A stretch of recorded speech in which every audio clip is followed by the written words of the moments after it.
just gonna sit and fight from and when I wake up I'll realize this is all a dream, right? Excellent idea.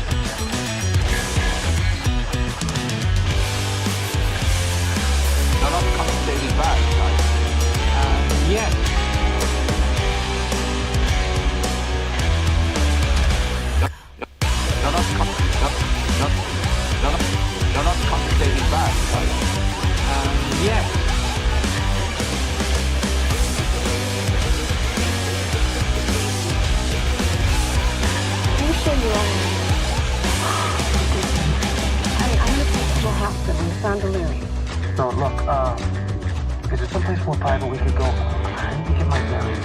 Charlie, I really think you need medical help. I feel fine. I just need time to think. What was your name? Amnesia.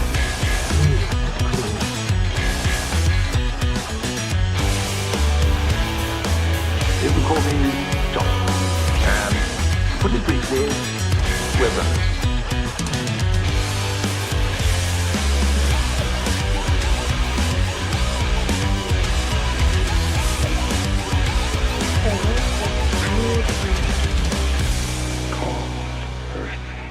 No, called Mushy Land.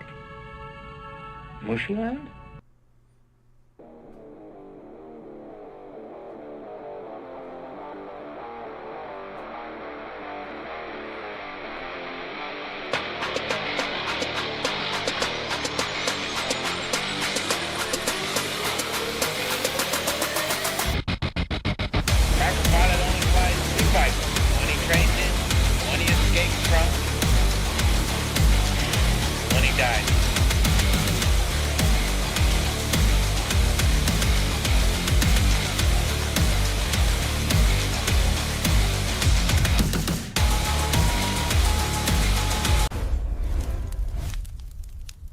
This is the IFB Thursday night broadcast.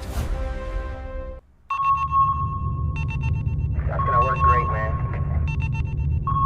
10, 9, 8, 7, 6, 5, 4, 3, 2, 1.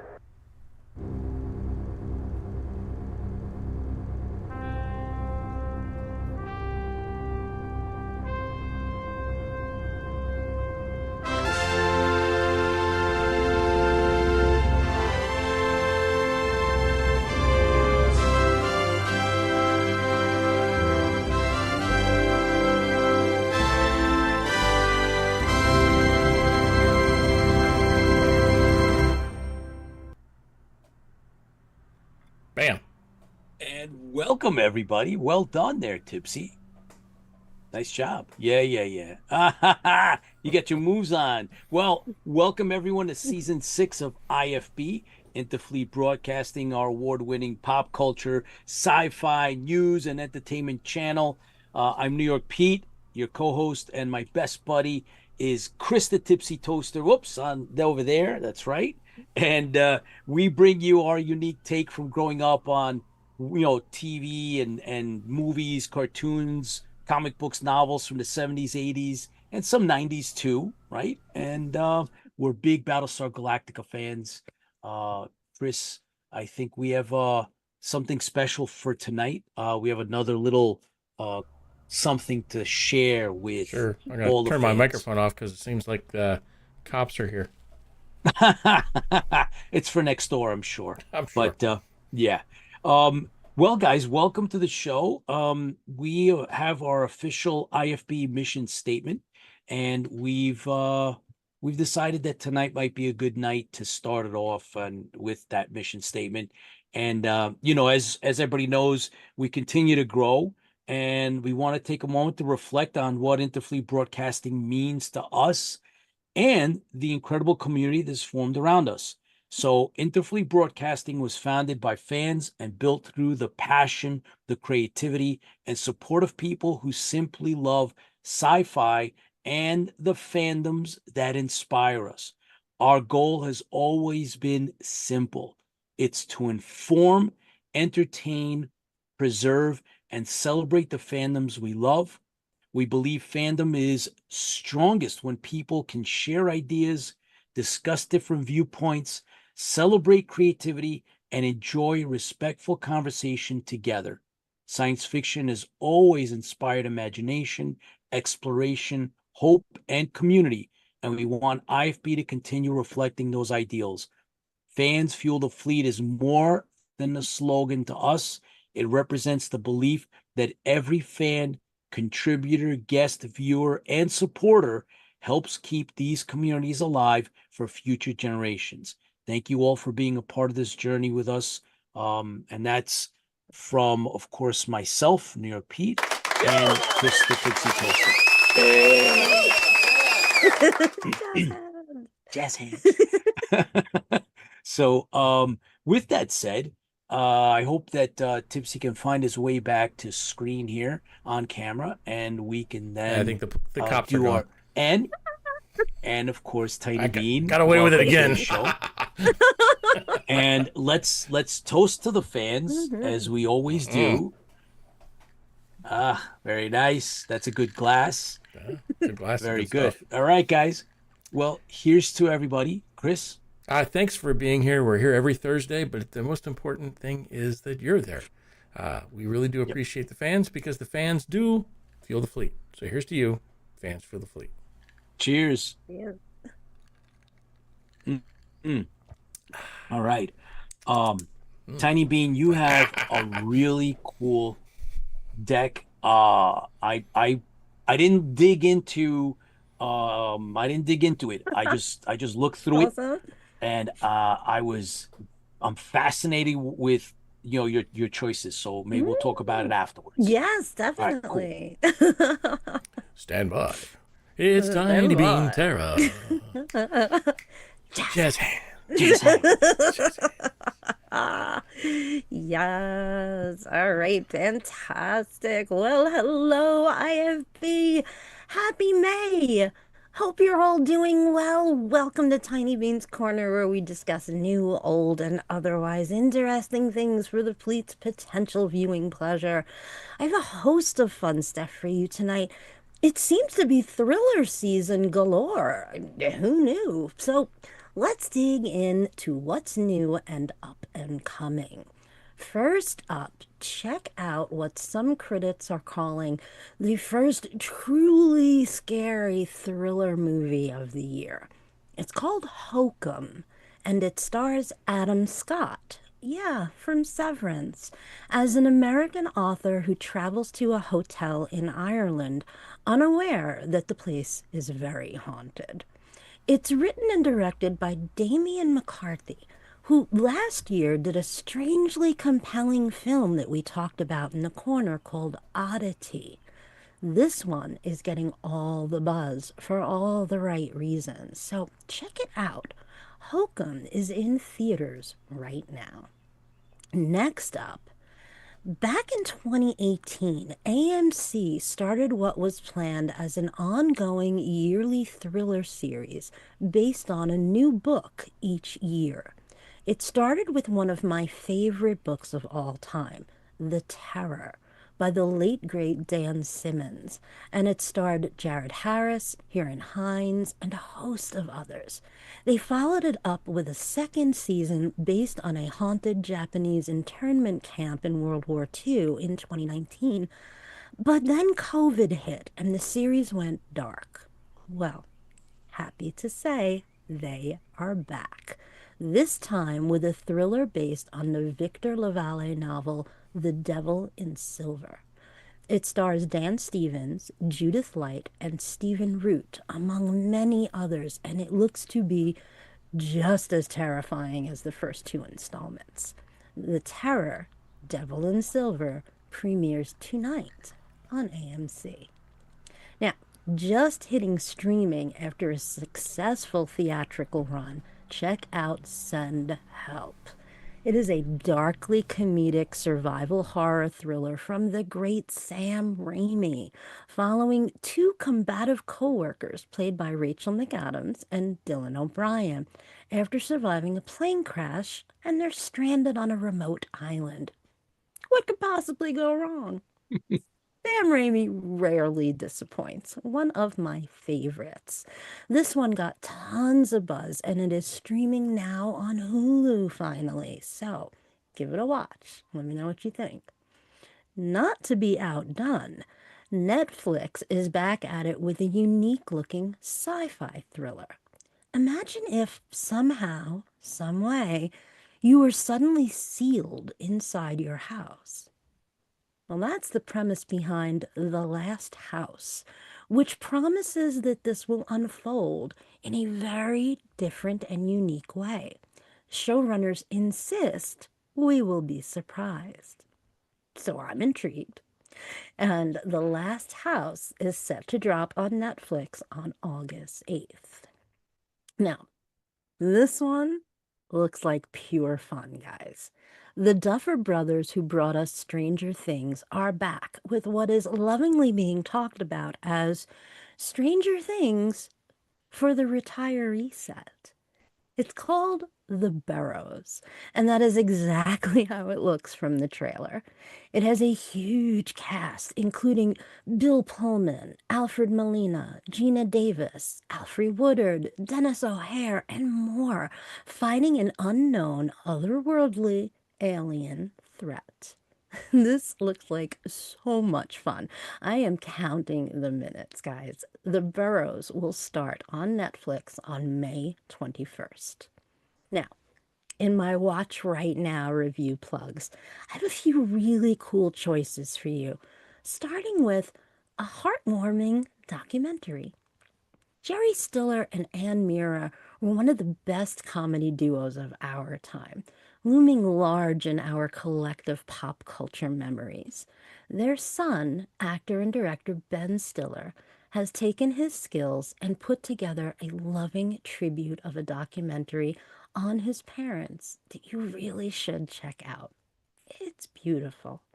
Jerry Stiller had a habit of saving and recording everything through the years. So there is a host of video and audio clips of their family life behind the scenes. It's very well done. You'll laugh, you'll cry, you will definitely enjoy this. So take the time and check out Stiller and Mira, Nothing is Lost. It is streaming now on Apple TV. Now, I don't know if this was just a Queens, New York Catholic school thing, but one of the first serious books you had to read before high school was William Golding's 1954 classic, Lord of the Flies. The book still gives me chills, all right? It's about a group of private British school children who survive a plane crash and they need to navigate life on a deserted island. Shocking result, chaos and savagery. Netflix has just dropped a 4-part mini-series version of Lord of the Flies, and it is everything you want it to be. The young actors are pitch perfect. The descent into the madness that transpires is expertly teased out. There are a few horrific hunting scenes, be warned, but I always have a harder time seeing that depicted over other violence. If you were a fan of this book from your childhood, or if you never had to read it and wondered what all the hype was all about, do make a point of checking this out. Lord of the Flies is available now on Netflix. And last up, here is a new series that really made me sit up and take notice. With echoes of Twin Peaks, The X-Files, Stephen King, and Paradise, Widow's Bay has basically all the things I like in a series. It's funny, it's spooky, and you never know what's coming next. Starring Matthew Rhys as the mayor of this hidden gem of a New England island where strange things occur on the regular. Aliens? Ghosts? Creepy clowns? Check, check, and check. Throw in the always reliable chameleon actor Stephen Root, and now you really have something. Widow's Bay is only 3 episodes into its first season, but I couldn't resist giving it a positive push to the fleet. Check this one out if you can. Pass the popcorn and thank me later. Widow's Bay is streaming now on Apple TV. And that is all for the corner this week. So back to you, Pete. Great choices as usual. I'm definitely intrigued by all of them. So it's now just a matter of finding the time. Yeah. However, you were on stage Yes. and we put it up and Thank you were you. doing your thing. Please tell us a little bit about that as well. Oh, thank you so much. Yeah, it was a fundraiser for a local theater group up here. It was a play called Squirrels. And yes, we were squirrels. Excellent. But it digs into the social political background of squirrels and gray squirrels versus red squirrels, and they really made this into like a Shakespearean drama of like, infighting in the squirrel world and what it's all about. And it was really good. It was a lot of fun. We had a packed house. They raised some good money. So yeah, it was a good time. I miss being, here, but it was fun to be on stage doing this one. Wow, I'm glad the year was successful. We look forward to seeing you in person at Shore Leave. Oh, I can't wait. It's coming quickly. It is, it is, it is. It's coming Yeah. up. And as a matter of fact, um, I just wanted to mention that IFB is teaming up, obviously, with the Colonial Warriors, Battlestar Bulletin Board, Colonial Ministry of Defense, just to name a few of the groups, the Battlestar groups that are going to be there with us. Not to mention BFC is going to be there represented in some form or another. Yeah. So there's going to be a lot of Battlestar. Jack Stauffer's going to be there. We're going to have his jacket. You're going to be there. And Can't wait. you'll be giving away free autographs to whoever wants them at our table. Yeah. It's our red carpet premiere at a convention, right? So It's amazing. it's not a festival, right? This is not a festival. This is a convention screening, right? This is the first time that we're screening at a convention outside of a festival, in the United States, actually. So it's a premiere, and we're gonna have a red carpet. We're gonna have a backdrop. You'll be there. Diana Durango is gonna be there. Gary and Dave and a bunch of others will be there as well. So we're gonna have a lot of fun, Tiny Bean, Yes, and yes, all our friends. It's amazing. All of us in one place, like in person. absolutely. I just That feel sorry alone. for those Star Trek people. Oh, You're Raider One outnumbered. is gonna be there. It's like, Ooh. Yes. how many Cool. Star Trek vehicles are showing up? I don't know. I don't know. We'll find out. I'm glad that you brought that up because we are going to have the reps from Shore Leave are going to be coming to IFB, and we're going to have interviews with them and regular follow-ups as we get to the convention, and they're going to let us in on everything that's going on because it's the 60th anniversary Oh, of Star Battlestar Trek. Galactica. Oh, No No, not yet. way. Not yet. We're not that old yet. Well, yes, 48 for Battlestar, but the 60th for Star Trek. And cool. so they're going to have a strong, presence. You saw the guest list for Battlestar, Herb Jefferson, and Ann Lockhart, and of course, And Jack Jack. Stauffer.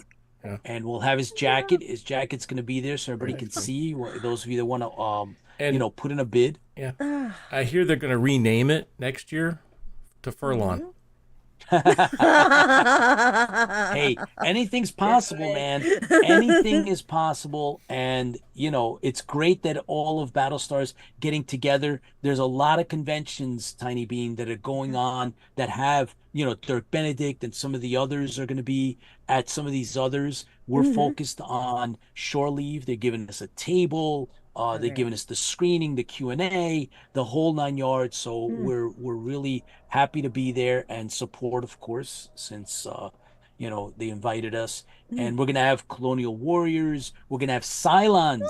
We're gonna have Cylons Of at the the land. con. So it's gonna be cool. It's gonna be really, Oh, really cool. yeah, this is epic, guys. It's Oh, really, absolutely it really is. epic. Yeah. It is. Next year they're And gonna like no more battles. You guys, Battlestar guys can't come. You guys, Too you much, guys, too you guys much. too much. You brought too much. And there's Too too many much. people. I don't think You and so. yeah. No, no, no, I don't think so. I do want to tell you this, guys. Um, Tiny Bean, we mentioned I mentioned a little bit about this right before we went on air. For those of you that are tuning in and are not aware of this, because many of you have not had a chance to actually see the Stranded Warrior. I hope you've seen the award-winning trailer, but Tiny Bean is in a supporting lead in the Stranded Warrior, Yeah. and she's also on the Tower Protocol Resurrection, but that's besides the point. So I posted on the Stranded Warriors social media page that we have on Facebook, and I promised that I was going to make some announcements. So I think this is the perfect time. And first, I'm going to let everybody know. Thank you to those that were in Kerry, Ireland, and went to go see our Stranded Warrior was screened at the May the 4th International Film Festival. So we broke into a Star Wars, right, film festival. And so that was cool. And a lot of people that haven't been exposed to Battlestar got to see it. And so thank you, May the 4th International Film Festival in Ireland. Thank you for selecting us, and thank you for screening our film. We are humbled. We are honored. Thank you so much for that. So that just happened. But I also wanted to inform everybody about the New York City Triborough Film Festival that is happening in just a few weeks. We've been selected into it, and we're also going to be screened. Now, don't be confused. Last year, our award-winning trailer for The Stranded Warrior was screened at the Triborough Film Festival. So this year, we submitted the actual short film, and it was selected, and it's going to be screened.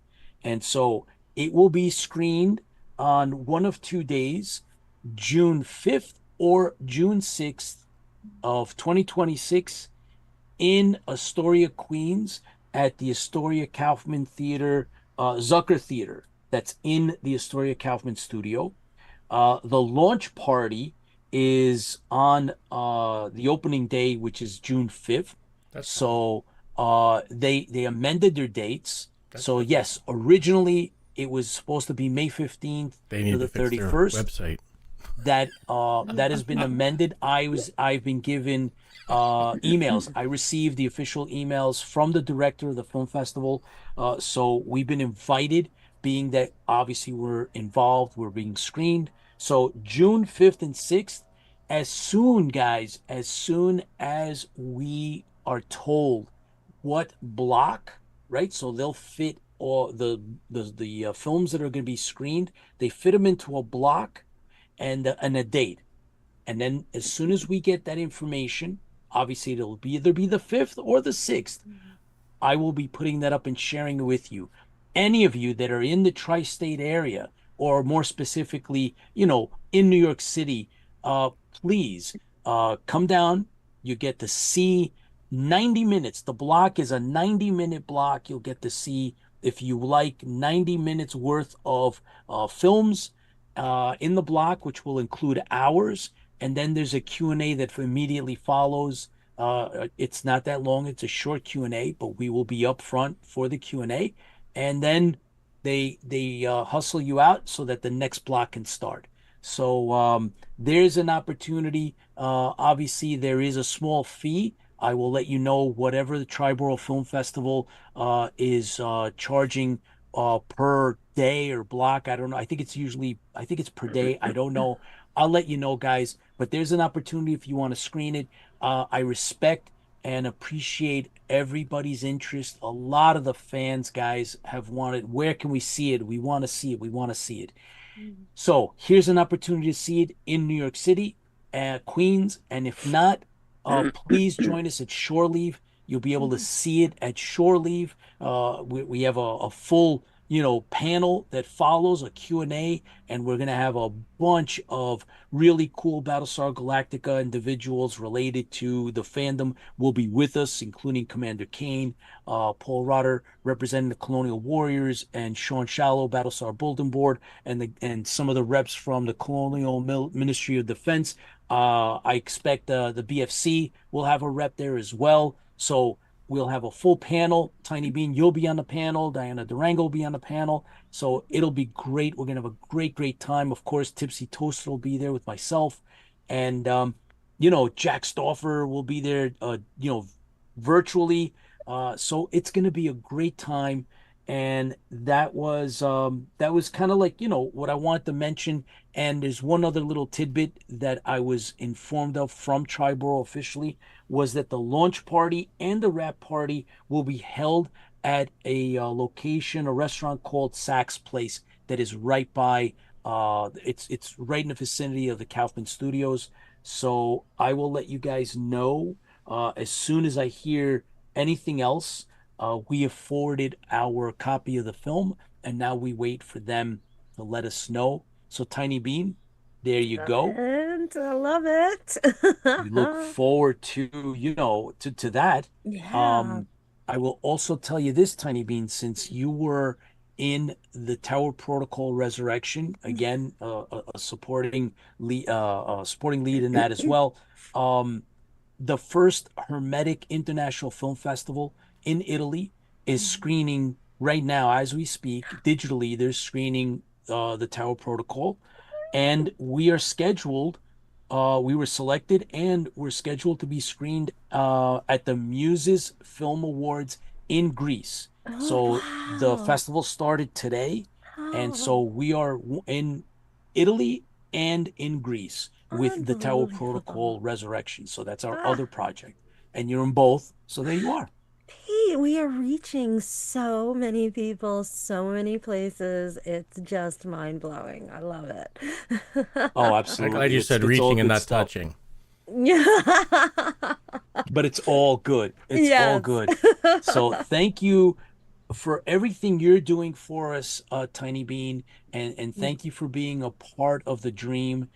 You're definitely one of the dream makers out there, right? That bring things to life. You've helped us with IFB. You helped us with the Stranded Warrior, the Tower Protocol, all our projects. You don't say no to anything, and we really appreciate you. Oh, thank you Sucker. guys. I mean, I am yes, that so was amazing. happy. Yes, thank you. Yes, sucker. Get Tiny Bean to do it. Yeah. We need, And she does it well, Thank if you. not like the perfectly. old hey Mikey. Always. Yeah, let's get It Mikey. is an Yeah, he'll do absolute it. honor, guys.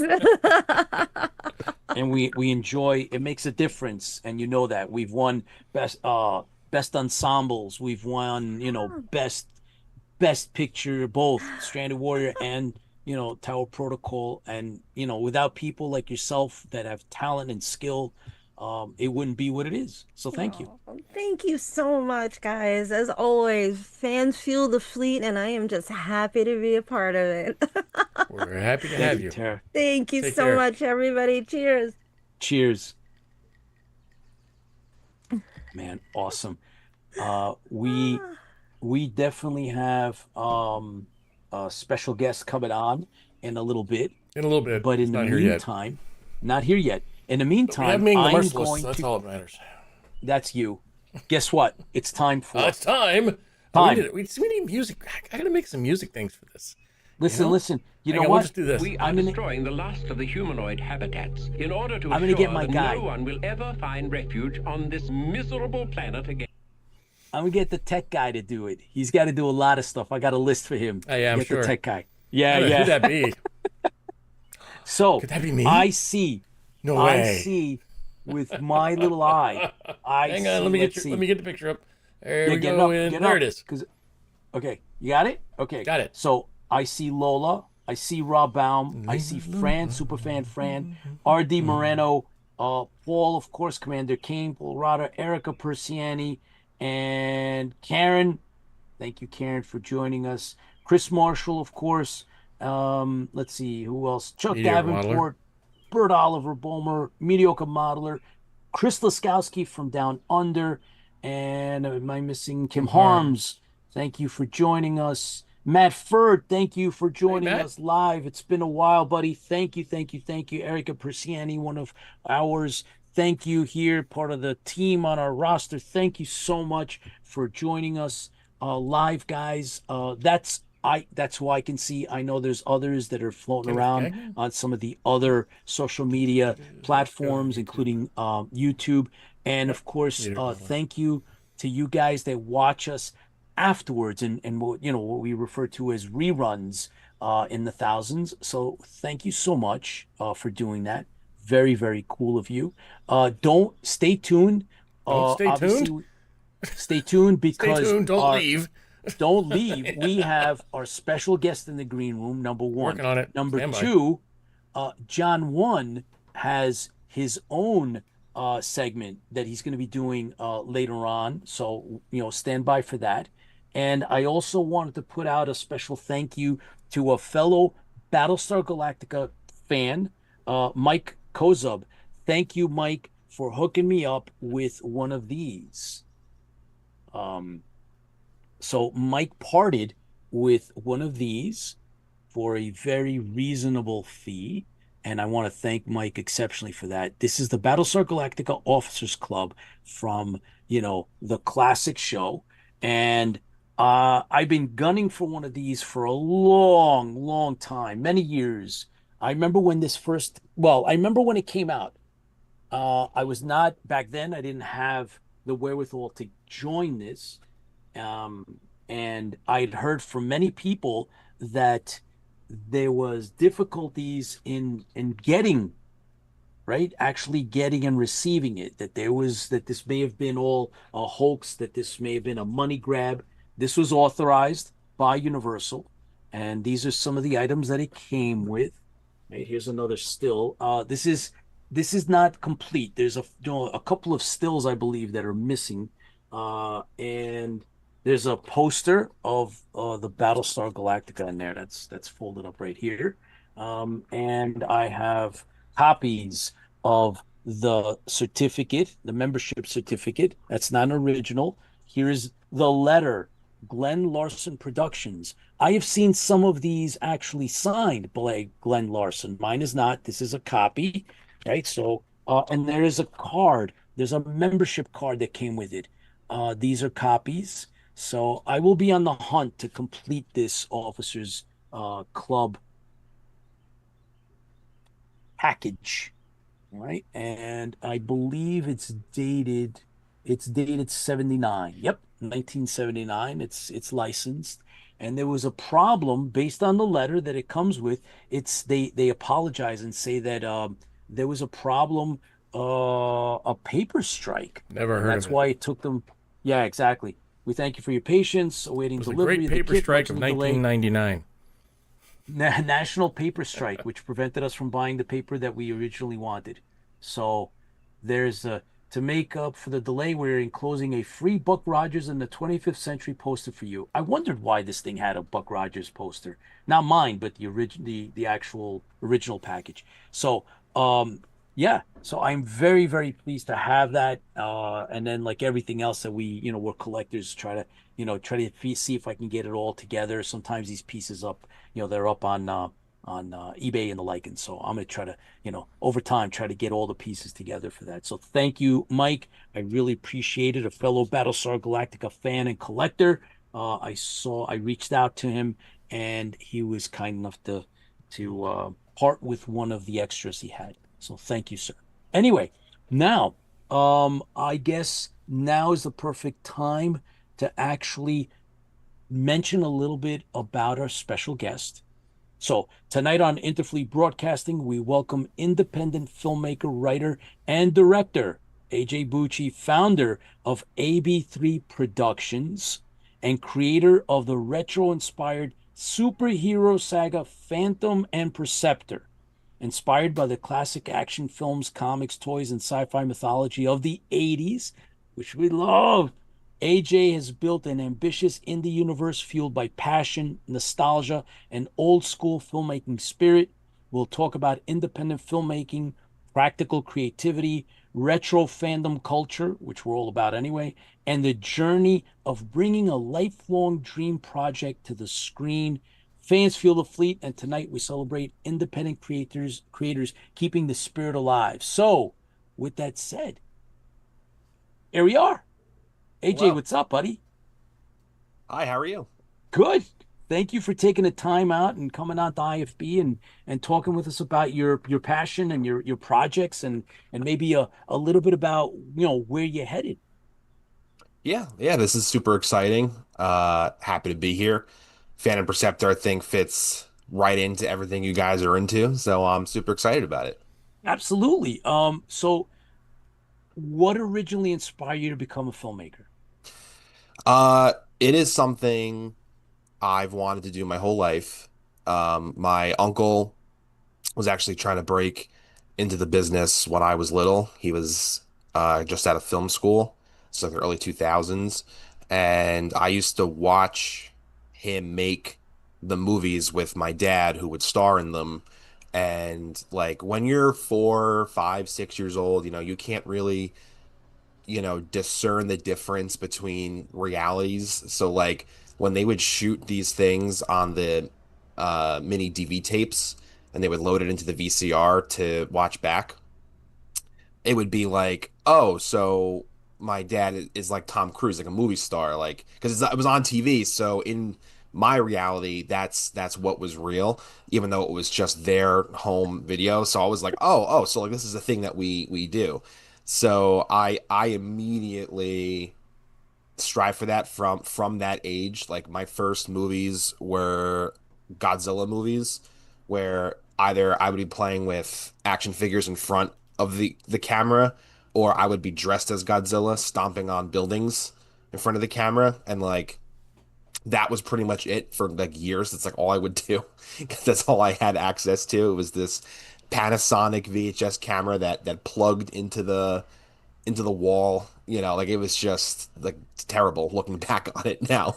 But yeah, it's something that I have wanted to do my entire life, and I kind of can't believe that I am doing it. Did you follow in you mentioned, I think you said your father, right, went to film school? My uncle went to film Your school. uncle. Okay. My uncle. My Did, dad starred as the actor in all of his projects You because still have access to my uncle those? didn't have anybody else, so he would just have my dad be in it. Yeah. so did you go to film school too or no? Yes. Yeah, I Oh, you did. graduated in 2022. Outstanding. Outstanding. Okay, cool. All right. So let's just, let's stay with that just for 1 second. Looking back, you had gained a lot of what we would say, like experience or real world, right, experience by doing and making. You saw your uncle and your dad both involved in making these films. You would see the, end product. Did it make a difference in the big picture? Because I always like asking that question. I have my own opinion, but I always like to hear what our guests have to say in terms of, well, like you had made a lot of them, and then at some point you took the film class, you went to film school, and then you have a way of kind of like, okay, well, I used to do that, I did go, and what was the end result? Yeah, I'm a firm believer the best film school is making movies. I'm pretty sure like Quentin Tarantino has like some really eloquent quote about that, whereas I can just say the education in doing it yourself and figuring it out is invaluable. Because then once I got into like middle school and high school, it was me making these films with my dad, with my uncle, and then I roped my friends into it because then we started thinking like, hey, what if there was more than one or two characters per movie? What if there was an actual cast? So we would force my friends, Keith and Craig, out into the woods in like a 108-degree day in July in like full wizard cloaks and be like, hey, for the next 9 hours, we're gonna pretend sword fight so that we can make a movie. And that whole process of just figuring out shot composition and oh, there's the woods right there. That's how I went back to my childhood forest for P&P, actually. That's what that screenshot is of. Um, yeah, the doing it yourself and then going to film school with all of that knowledge was fantastic because I was surrounded by people who, I mean, were very talented and had all this wealth of knowledge about, camera settings and this and that. I mean, listen, I had that old VHS camcorder, then I had some other crappy camcorder, and then I had an iPhone 4. So those were like the three cameras I was able to use up until I went to college. So when I got there and everyone had this wealth of knowledge about all these cameras and all these lights and everything, I was like, guys, I had like the forest behind my house for like the last 15 years. Um, so I felt like I had a bit of they had their advantages with their technical knowledge that I got to then learn at film school. So that's something you can't really learn by yourself unless you have access to the equipment. But what my dad and uncle and friends too taught me in all those years was the concepts of storytelling and all of those things like how to tell a story. At the end of the day, if I'm going to force my family to sit down in the living room and watch something me and my friends made, it like better be worth their half hour. So like a story has to unfold. So I am forever grateful that it played out the way it did and that I didn't get a more technical expertise until the film school era because I got to just spend all the formative years learning how to tell a story, which to me, I think is the most important part of watching movies anyway. So, Great. No, it's a great answer. I love it. Thank you for sharing that. yeah. What was what was what are some of the biggest challenges, especially for somebody that's starting out making their, first or second film? Um, Money, followed by money, and the And surprising twist, money. uh, Everything costs an absurd amount of money, and it can discourage a lot of people. It could frighten a lot of people. With Phantom and Perceptor, I had the graciousness of all the people who worked on it worked for free. Now that's not technically that doesn't normally happen, nor I don't know what the legality of that is anyway. But it was a group of people who believed in something, and not everyone has that luxury. But you can make a movie with money, with no money. It's that is the biggest hurdle for if you want to tell stories to at a certain caliber and scale and scope. My problem is I think too big. Like I'm constantly being told to scale back because, I see it in my head and it's like, all right, I understand you see that, but that costs like $10,000 to do. It's like, ah, damn it.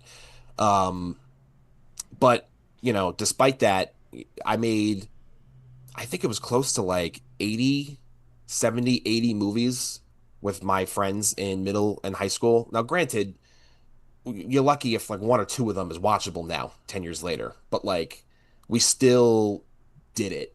So it's not impossible. But for those looking to break into the industry in some capacity, go into the festivals, do whatever, you have to be kind of willing to put yourself in debt, which is what I did. And maybe it wasn't the most responsible thing in the world, but it's fully paid off now. I could say that.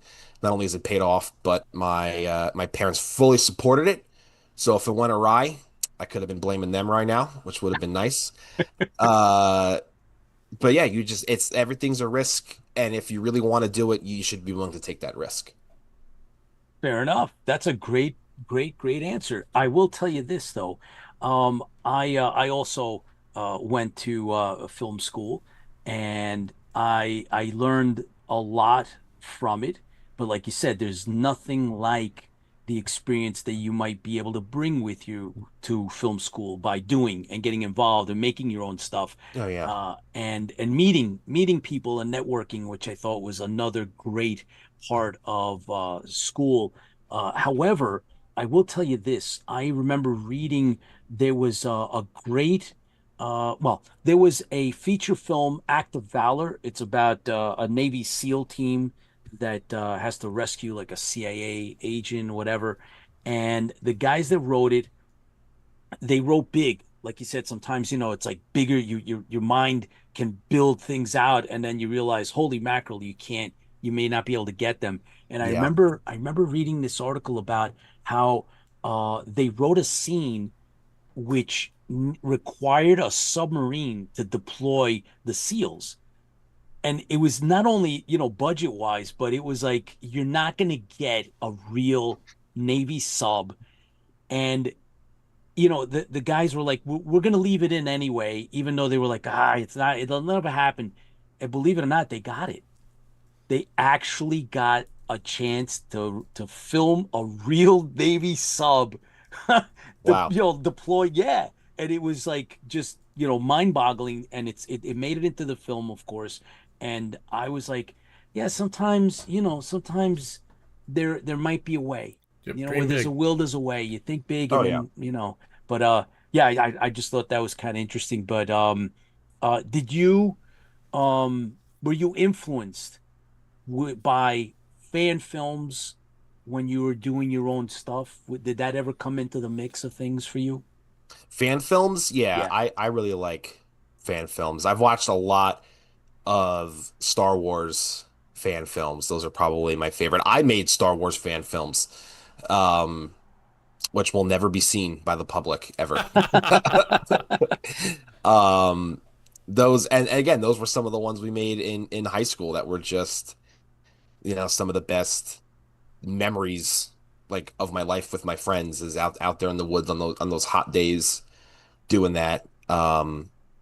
The submarine, that's hilarious. I love that story. That's really funny. That again, that speaks to what not only if there's a will, there's a way, but like if you want to do something, just do it. Like half Mhm. the time, what people don't do things is being too scared to ask, being afraid to hear the word no, Right. Mhm. or just not willing to go that extra mile, take that big swing.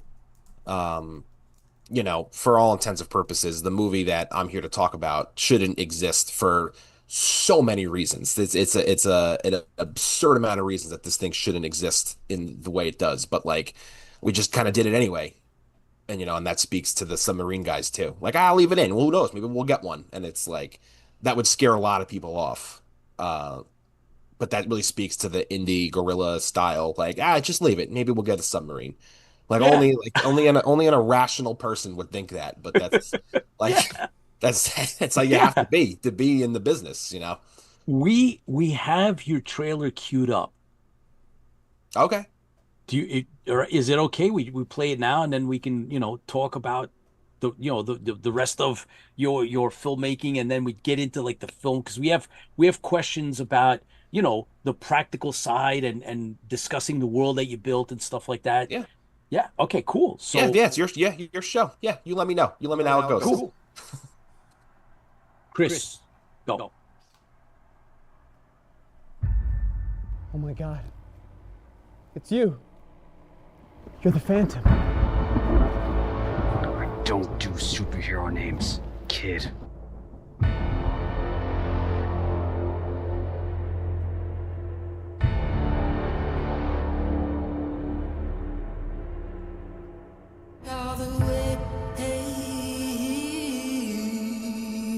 I'm from the future. Tonight you're supposed to die.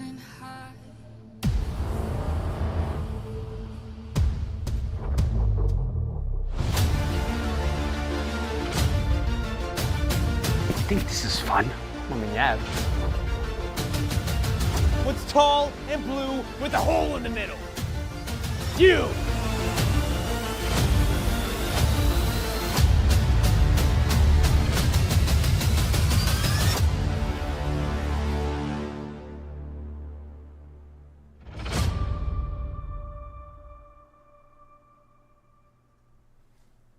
That's cool.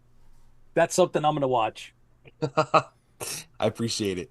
The Absolutely. link for the video for Amazon is in the chat. Excellent. Perfect. So, your work has a retro cinematic energy. Was that intentional? What eras of filmmaking inspired you the most? 70s, 80s, or VHS era, sci-fi? What was it? Yes.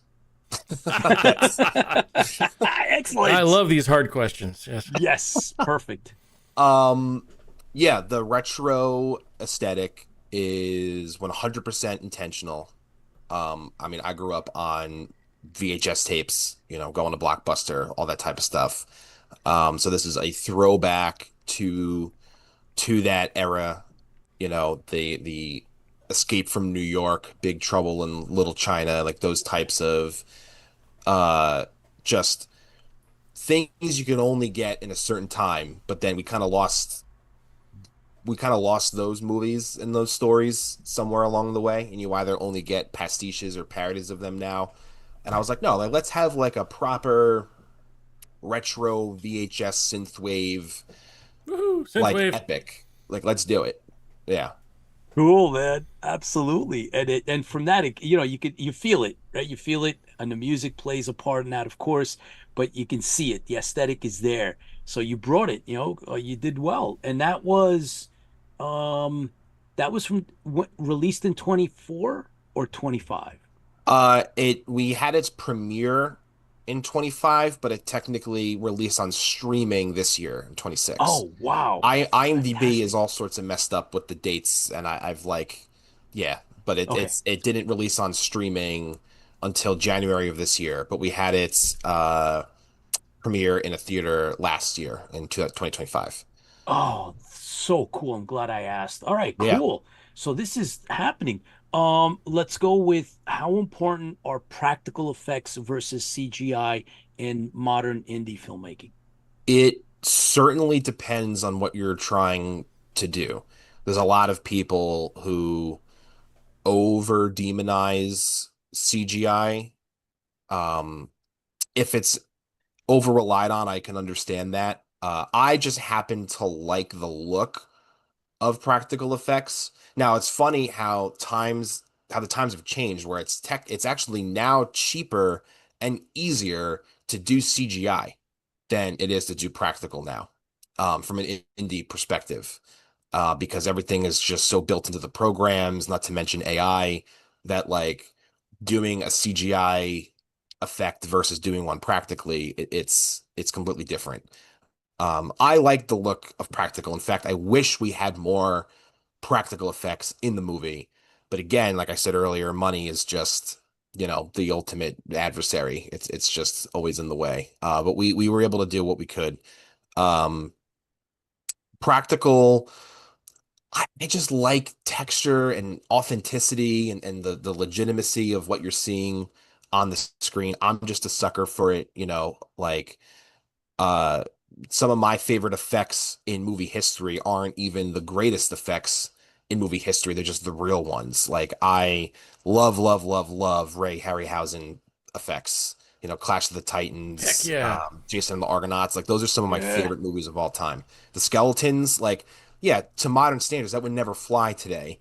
But like, I don't care. Those look cooler than any CGI skeleton you could put on the screen because there was a man hand animating all 14 of those skeletons. Like that's there's just a bit of artistry that we've lost, and I would love to be one of the arbiters of bringing that back. Like that would be such an honor for me.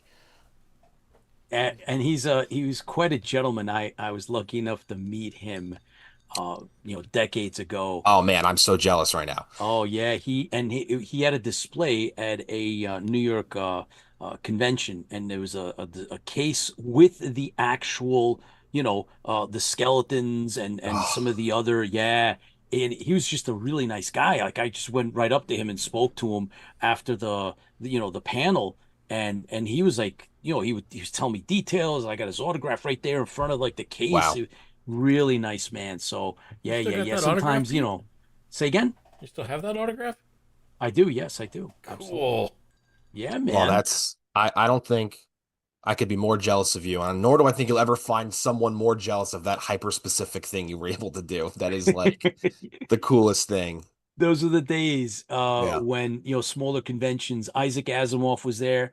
I got to speak to him after he spoke as well. And uh, James Doohan as well. He'd finished speaking. He came and he would talk to you, talk to people.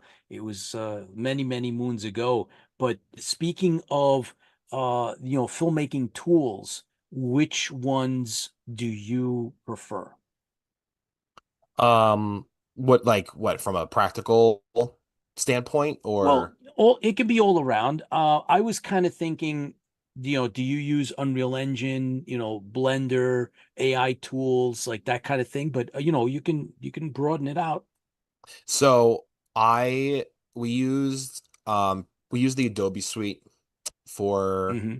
Phantom and Perceptor, me and Katie Myers, who was also the DP on this. Her and I did most, if not all, of the editing. The effects were done by my friend Tyler Baldy. I don't want to speak for him what he used for the programs for the effects. I'm pretty sure he used After Effects and Blender. Um, he can he can proceed to kill me if I'm wrong. uh, Wow, but it's a little extreme. he takes his work very seriously. Evidently, yeah. And I don't want to mess it up. AJ, we invite him to, come back and post any information on this broadcast later Yeah. on when it's in syndication. He can come on and, we've had that happen We before. just So we just he's can't condone the Yeah. killing. I'm sorry. yes, exactly. No, it's Well, just yeah, that's okay. That's all right. what about camera use? Was that, did you have to rent cameras? How did that play? So the really cool thing about how we did this was it was really a big community effort, essentially. A huge portion of the people I graduated with. So we shot this in 2022 and 2023. I graduated in 2022. So towards the tail end of graduation, I started telling people, hey, in the fall, we're gonna make something. We're gonna make something. And I was able to kind of gather the masses to believe in this thing, and everyone donated their time and their equipment. So we basically did an equipment pool where we would have a room of gear, and everyone basically brought all of their film gear, and we would organize it It's like every day a to decide smorgasbord. what we were going to use. And we mainly used the main camera, which we used for the majority, if not most of it, was again Katie Myers' Sony that we used. And again, we used the limitations to our benefit. So we're like, listen, this is a retro throwback movie when they didn't have big budgets anyway. Let's shoot in dark corners. Let's let there be some film grain. Like let's maybe even add some film grain to it Ooh. at the end. Like let's make it look unpolished and imperfect to give it that like if you walked into a blockbuster in like the 90s, you would see this thing called Phantom and Percepter. Like, what the hell is that? And then like we wanted like that feel to it. Cool. So we weren't going for this ultra polished, perfect thing. Um, so yeah, the pooling of the equipment was amazing. We borrowed some from the film club cinema workshop at Rowan, where I went. Um, they were generous enough to donate a couple of items, and yeah, we made it work. It was a Herculean effort that I could never have done alone. I continue to be grateful for everyone that donated their time, effort, money, because there were days where it was 20 degrees at night and my dad was there in his spandex like freezing. We had this thing called the Nana blanket where we would yell cut and someone would yell Nana blanket and they would run up to him with a big wool blanket and like huddle him because he was like freezing his butt Wow. off. Wow. Um, because it was so cold and he was in this tight superhero suit. And then there were days where we were doing pickups in the summer and I went full circle in life. I went back to that forest and it was 112 degrees. And I was like, we've really gone full circle. And it's like, I think we had 4 cases of water and they were gone in like 2 hours. And we were like, oh, uh-oh. Um, Wow. but no one complained. No one, and it was some of the greatest days of my life. I love every single one of those people that made it happen. And I'm just going to owe everyone a lot of money for the rest of my life. That's what it's going to be. AJ, is this a feature? Was it a feature or is it a short? Yeah, it's a feature by accident. Okay. We wrote a short. This is a proof of concept that we have the larger big budget trilogy we want to make. And, we tried to option it around a little bit, but again, I was still in film school and what have you. So they were like, oh, make us like a proof of concept. So we wrote a short and we started shooting it. And as we were shooting it, we just kept adding more and writing more. Like on set. Like on set, we were writing scenes. Like, ooh, how cool would it be if we did this? Hey, you know what? This scene isn't working. I think it needs to be 5 pages longer. And we would sit there, me, my dad, and Taylor Forte, we would come up with like new dialogue and a new sequence that day, which to anyone watching, I so highly recommend not to do because that's just not how you're supposed to do it at all. We broke every single rule. Um, but then by the time we got to editing, it was like, hey, this 30-page thing you wrote? Well, it's the initial assembly cut was like an hour and 20 minutes long. And we were Oh, like, wow. we can cut a lot of this. So it's about an hour and 5, hour and 10 now. So it is a feature. I don't know how many proof of concept features exist, but this is one of them. So And so be it. yeah, Well, speaking of indie filmmakers, George Zuvalos, uh, producer, director, writer, star of Once a Week for Life. It's a feature film that we were involved in as well. And he is successfully streaming it on every platform and around the world as we oh speak, nice. Once a Week for Life. And George, thanks for joining us. He's been in some of the projects that we've done, which is the Stranded Warrior. We did a fan film, and he was the lead in it. And so he's with us too. Thank you, George, for joining us. I know that you're out pushing Once a Week for Life 1, and now there's 2 out at the major tier 1 film festivals around the world. And keep us posted on what's going on with that. So let me ask you a follow-up on the project itself. When you said, you went to, you were in film school, and you put the word out. Obviously, you got people that were, had fire in them, that were interested. And you said something about the film club. What was the reception when you finally had this done? Were you out of school? Were you still in school when you had it all in the can? Yeah, I graduated that May, and then we began shooting it in November. So it was a couple months later. Okay. We Mhm. spent the summer. My dad learned karate, so we spent the summer training and preparing everything. Um, we shot it in November. We had a 9-day block of shooting in November, which was like such an awesome time. And then the next year, 2023, we had a couple days in March and a couple days in July and August where we were just picking up stuff that we missed, or we were adding a sequence here and there or changing a sequence. Um, the reception to it has been very positive, which is awesome. We've done a lot of film festivals. We've got a lot of laurels, a lot of awards. It's been awesome. The premiere we had at a theater in Red Bank, the Count Basie, and it was absolutely surreal. To listen, for your movie to play in a movie theater, it is like bizarre already in and of itself. But to have be surrounded by friends, family, cast and crew, the people who gave their time to have them there, like enjoying it with everyone, it was like that was what such an insanely surreal day. And it's been nothing but love. Honestly, it's the love and support has been incredible. My, that's pretty cool. Let's talk a little bit about your sci-fi influences. Hmm. Are you a genre person per se? Are you into the comic books? Do you do the conventions? And what, if any, shows or movies have influenced your perception? Oof. Do we have 2 more hours? Uh, yeah, sci-fi and fantasy are my two. Those are my two things.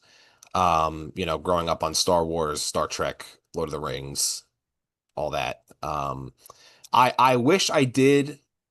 I wish I was able to do more conventions than I can. It always comes down to like time, money, and work. Mhm. It's just a hard thing Yep. to do. I'm looking to go to New York Comic Con this year.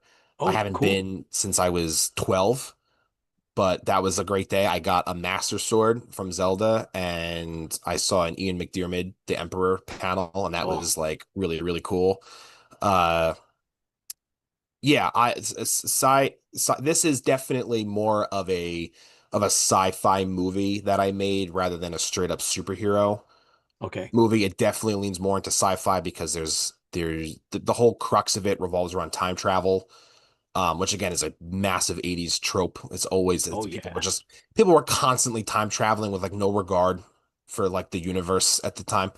Uh, and this kind of doesn't really poke fun at that, but it's like the premise essentially is Phantom, the principal character Phantom, it dies or is supposed to die.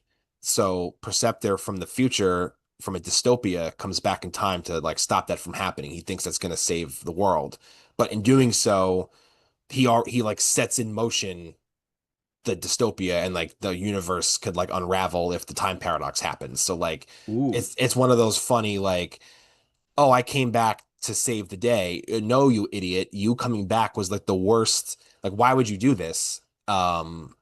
And then they end up, I mean, I won't say anything, but like you'll see when you watch it. It ends up being wholesome at the end. But uh yeah, sci-fi, all those movies had massive influence on me. I think the most influential person on me as a storyteller, as a filmmaker, it's such a stereotypical answer, and I don't care, but it's George Lucas. It has to be George Lucas.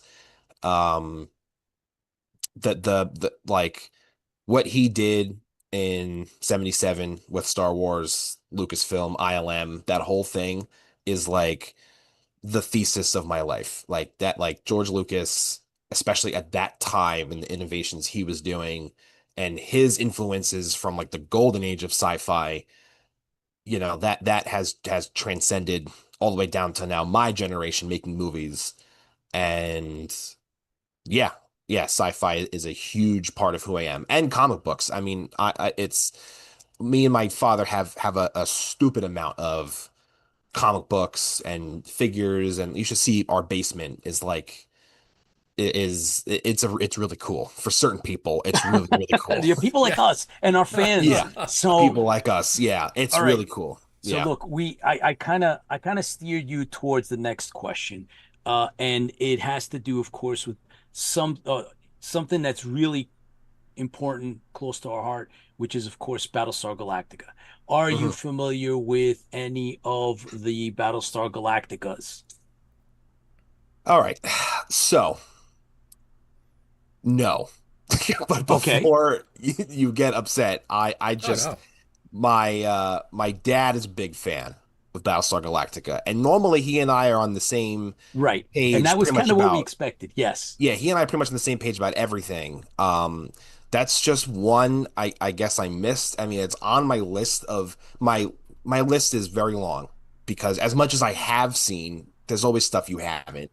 And Battlestar Galactica is one I haven't, and he has been begging me for years to watch it. And now I think this was all a setup for him to publicly humiliate me It that I might haven't be. seen it. He put Yeah. me on a show about Battlestar Galactica when I haven't seen it.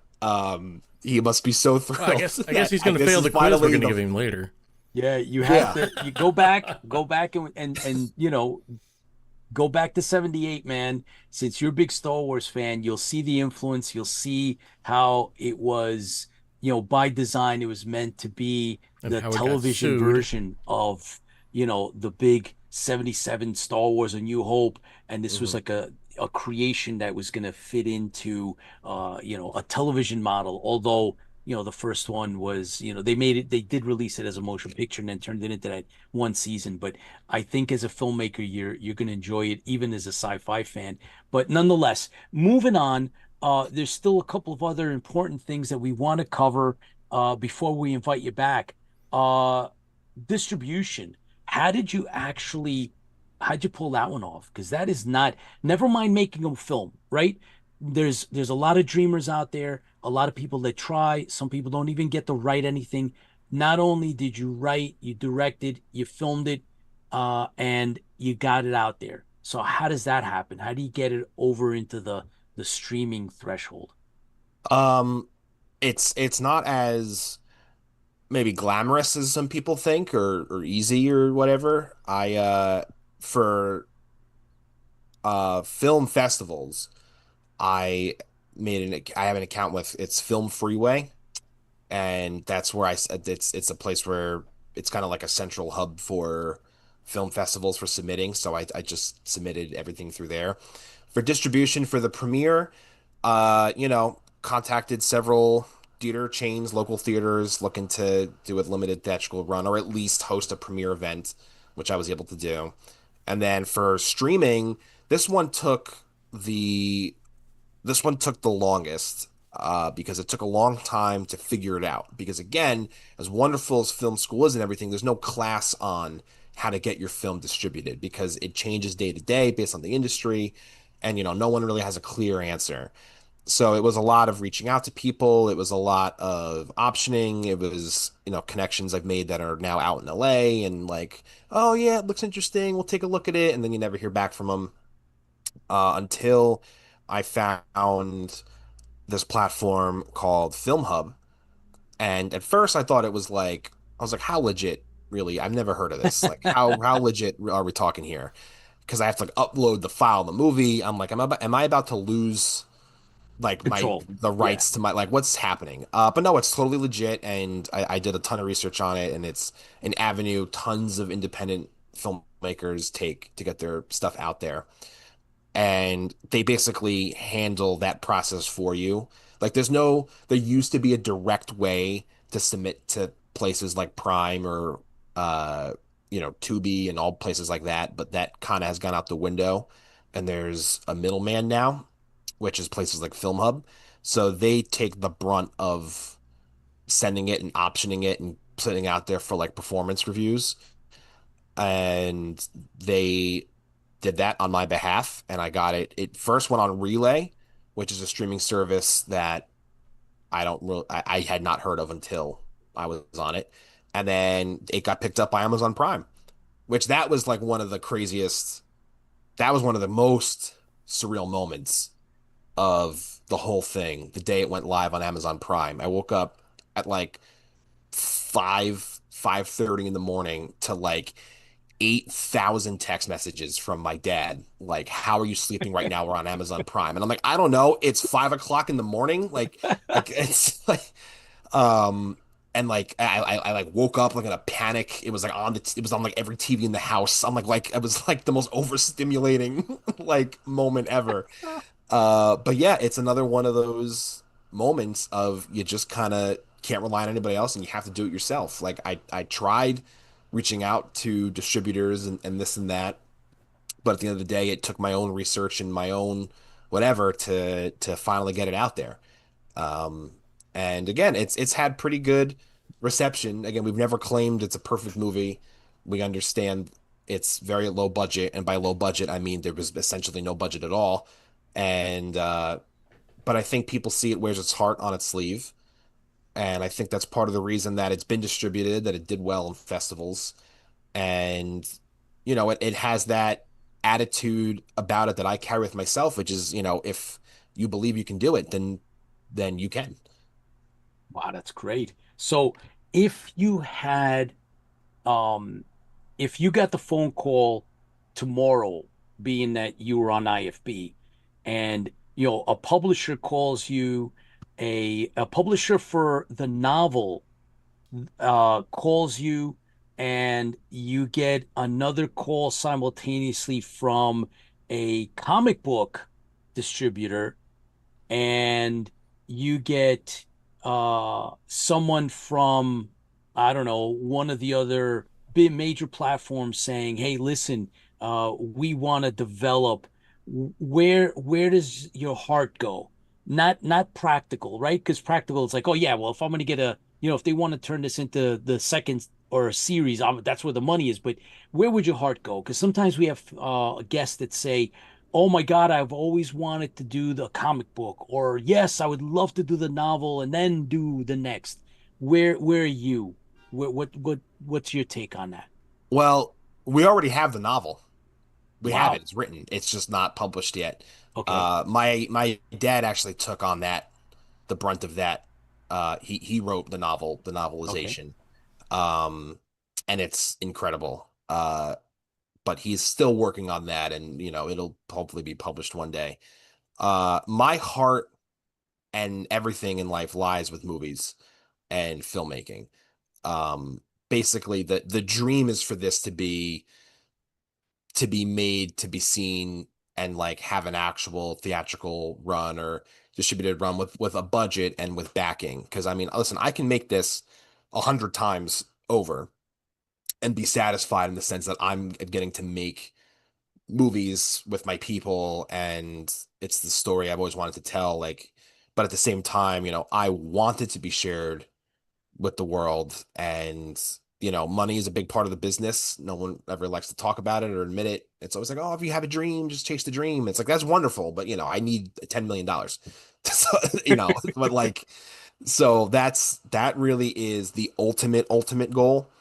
um is the trilogy that we have written out of it, and they're each about like 2 hours long, roughly, the way the scripts play out. Because again, this was just a proof of concept. But a comic book line, yeah, 1,000% yes. An action figure line, even better. Yeah, like let's do it. Like it's like that scene in Spaceballs where like they unload the thing and it's like all the stuff. Yeah, let's do that for Phantom Perceptor, 100%.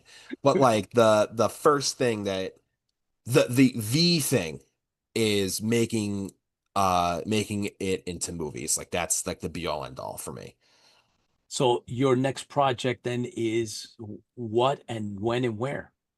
We're working on a lot of shorts right now, Okay. because P&P was such a taxing thing for us, not just financially, but like whatever. It went to show that, again, just be like, we could do it, but we really want to make more. We have nothing but ideas, so we want to make more short stuff to then again bring to people and say, hey, we made a sequence from this larger thing we have.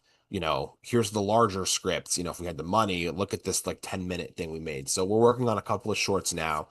um but the forefront, the biggest thing that we work on every single day is Phantom and Perceptor. I mean, it's become an inescapable part of my life every single day. I'm either editing scripts, working on pitch decks, optioning it out to people, talking to people about it, doing wonderful interviews like this. Phantom and Perceptor has fully consumed me at this point in my life.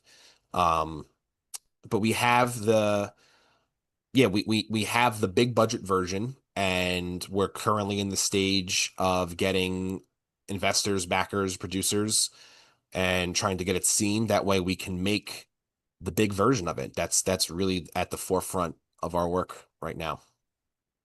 And does crowdfunding play into this at all? So we did a little bit of crowdfunding for Okay. this version. We raised about 3 grand, which again doesn't sound like a lot, but it went a long way. It paid for a couple of the costumes. We were able to make some really cool additions to the costumes because of the money. I don't want to ask for people's money again. It seems not disingenuous, but like I already asked you. I don't want to double dip in the pot.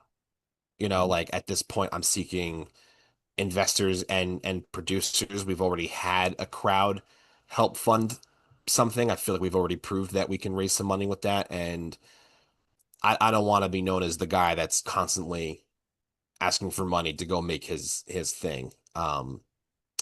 So unless there was a guarantee that friends and family couldn't donate, then I then I would totally be open to it again.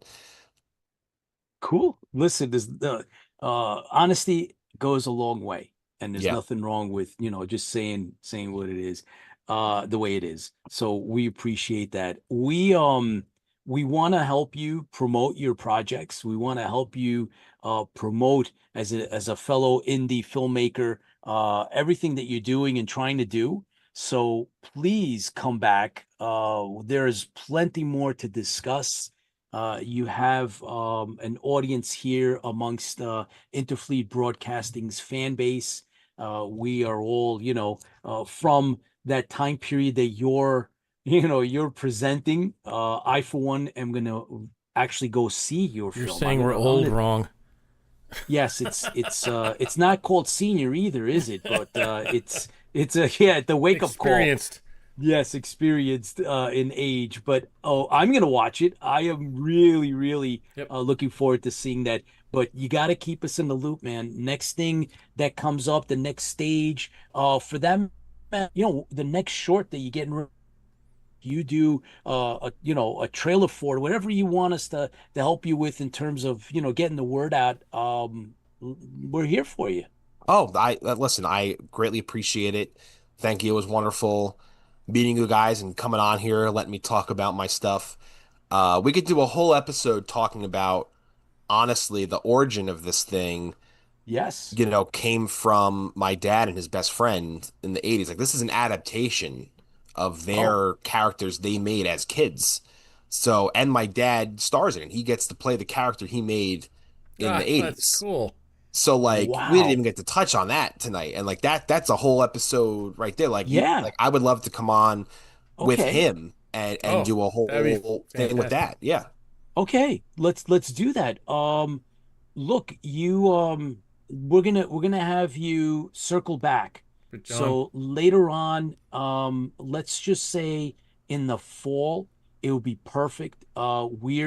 We're kind of locked in pretty much till July when we go to shore leave to do convention, and we have our own projects that are going to be screened. So we're kind of locked up, but come the fall, if you're available, we would love to host you and your father and definitely take apart. That was part of some of the we have a list. We try to have a list of questions, and some of them that we didn't get to tonight was the mythology, was to explore the world building. Where did this come from? How did it come from?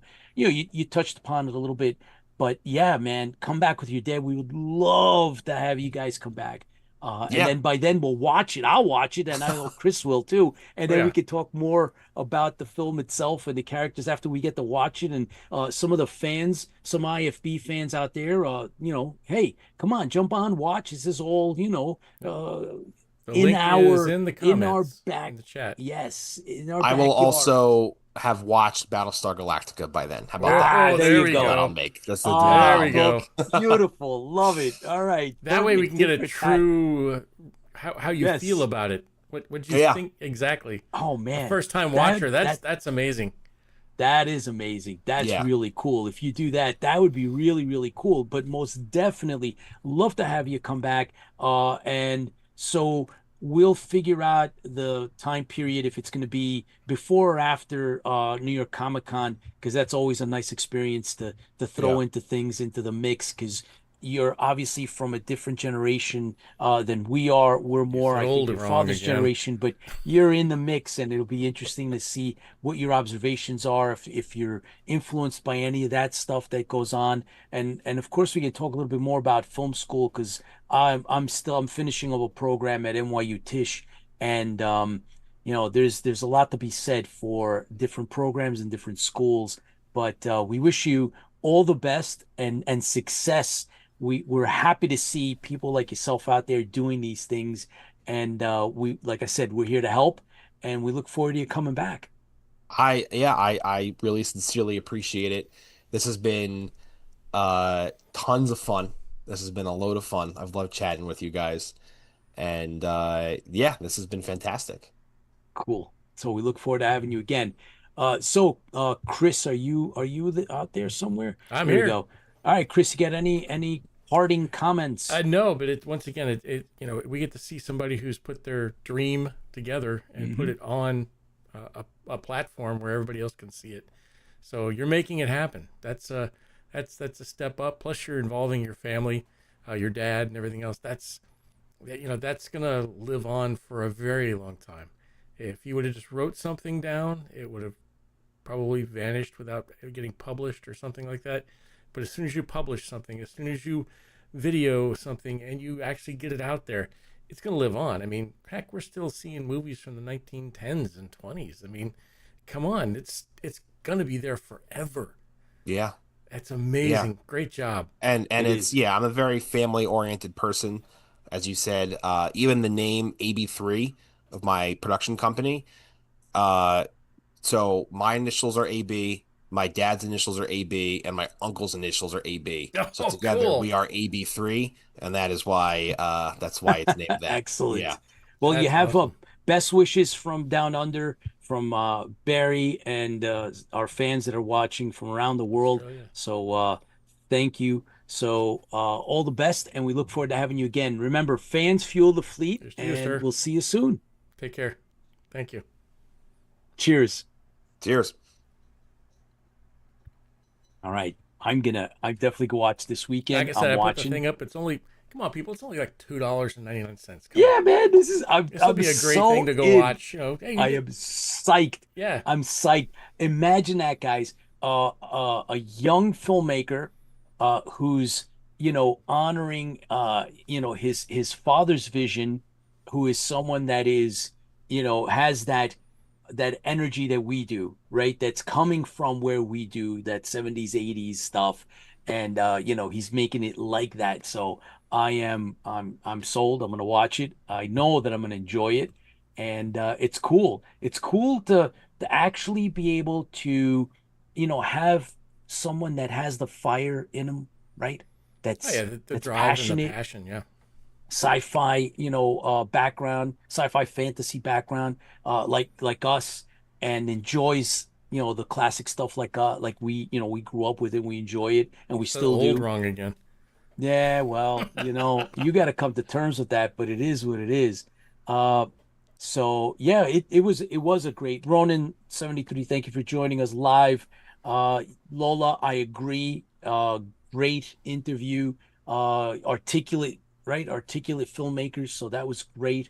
And so it was nice. It was nice to have them on. Really enjoyed that. And so we'll have them back. We'll definitely have them back. Like I said, we are pretty much busy and booked up until shore leave. That takes us into July. So we will be having, like September I mentioned, is the anniversary. So I'm sorry, say it again. And then September is the anniversary, so that's always busy. Yes, but we will have starting very shortly. We're gonna have the heads, administrators, directors of Shore Leave will be joining us here on IFB to give us the inside scoop on what's going on with Shore Leave, of course, which we are going to be a big part of. We've been invited. We got a table. We got the screening, The Stranded Warrior, which is all great. And of course, we've got the premiere. We're representing. Yes, it's a convention premiere, right? Convention premiere. Because remember, guys, this is not a festival related screening. This is a convention premiere, convention world premiere. We have not screened The Stranded Warrior in another convention only setting, right? So we have had screenings that are film festivals that are within a convention. That is not the case. Nope. This is the convention. We are screening at the convention. It's a world premiere status for that. And so we're very grateful that Shore Leave has given us that opportunity. Thank you, Gary and Dave, for solidifying that. And Don, thank you from Shore Leave and everybody there.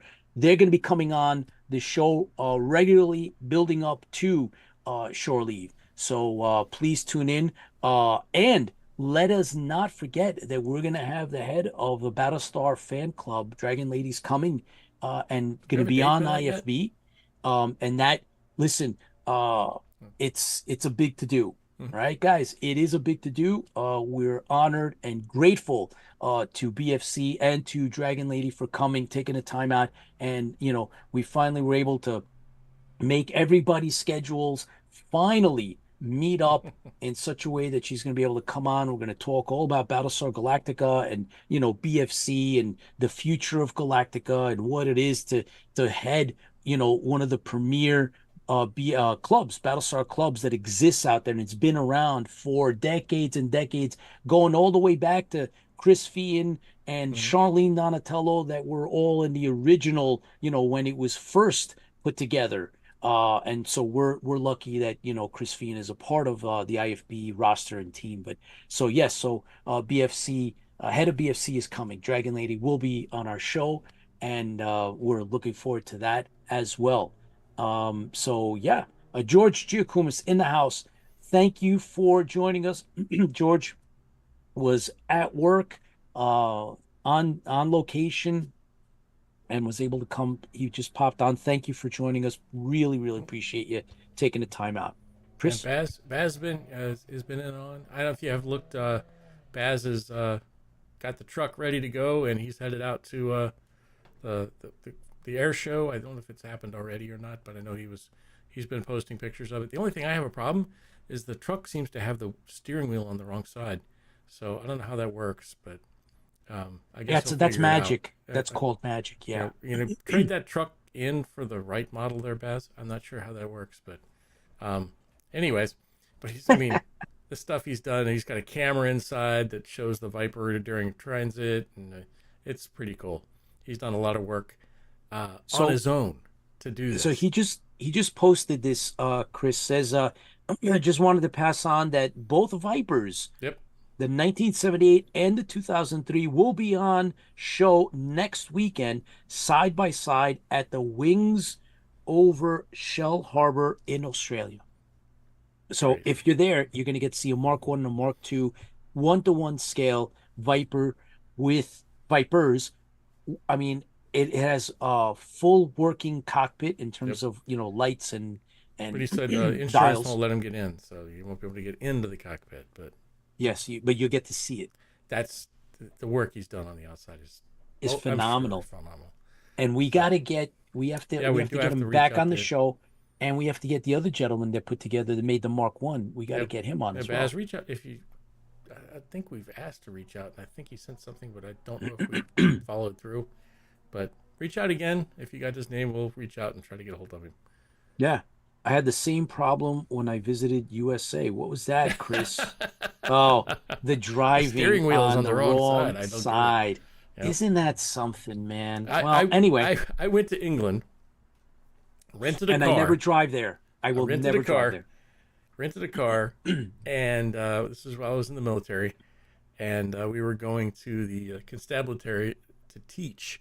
I was going to be teaching some of the bobbies there in Hertfordshire, and we rented a car, and all I remember is we ended up going the wrong way around a roundabout and honking, and all I heard was, "You bloody." Get the hell out of here. And I mean, you could hear them yelling through the windows. I'm like, oh, that's special. That is special. Yeah, that and every time you approach the car, you always approach the wrong side. Yeah, of course. I'm driving. Oh, wait a minute. Wrong side. Yeah, that's why I won't rent the car. I won't, I've been many times, but you know what? I think on the bucket list is going to be to go down under. That is definitely. Oh yeah, I think that's definitely must. I gotta go. Oh yeah. So John 1 is out there somewhere, and we have his segment. So as soon as he jumps on, we will go with John 1. But I am. I'm gonna have to look that up. Why is it you drive on the other side of the road? Yeah, who knows, man? I'm sure. I could ask A right now. Yeah, you probably.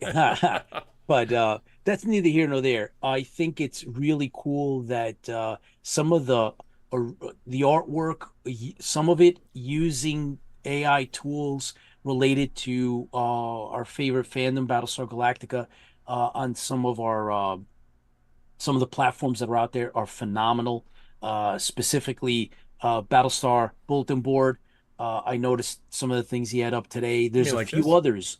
There's others as well. And here's something that Tipsy put together, which I thought was It's a work in progress. Work in progress. Really, really cool. So these are the things, AI is a tool. That's all it is. It's a tool, and it's here. And if it's a tool that can be used for good, then why not? And I've seen some of the things out there, very cool. As a matter of fact, I know that uh who is it? I know that there's a couple of individuals that use it to put stuff up, including Commander Kane, Paul Rotter. So I know that he does some really cool stuff. He fools around with some of that, and it's a lot of fun. So yeah, John is with us. John is here. He is on He's deck. with us. John, how are you, man? Hey guys, how you doing? How's things? Good, good, good, good. He is with I us. I looked through your your selection tonight, and I was impressed. There's some really, really cool stuff that you're going to bring up, and I want to hope we can talk a little bit about it afterwards, because there's some cool I mean, you're going to start out with something I had no idea, and it looks pretty cool, man. Oh yeah. So, all There's right. some exciting stuff coming up ahead. Oh, All right. absolutely. Here we go. All right, go for it. Yeah. This just in. Timed out pretty good.